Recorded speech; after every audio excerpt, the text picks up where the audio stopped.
বহুত দরবারে বহুত পীর আছে, আলহামদু সূরা কইতে গেলে 3 বার লুল্লাহ পড়ে, কথা কয় না।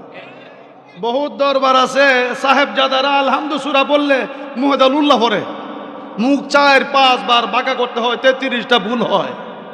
কিন্তু এটা আলেমের দরবার, আলেমের দরবারে এসেছেন, এখানে কিছু শিখার আছে, কিছু পাওয়ার আছে। এ ভক্ত মুরিদানরা যারা যে এখানে আছেন, আমি বলবো যদি আপনি পিওর মুরিদ হন তাহলে এই মুহূর্তে মাহফিলে এসে বসুন। আপনি কেন এসেছেন? এ আবু সাঈদ রহমতুল্লাহ আলাইহির দরবারে কিছু নাই যদি দিতে পারলেন তাহলে আসার কি অর্থ হলো?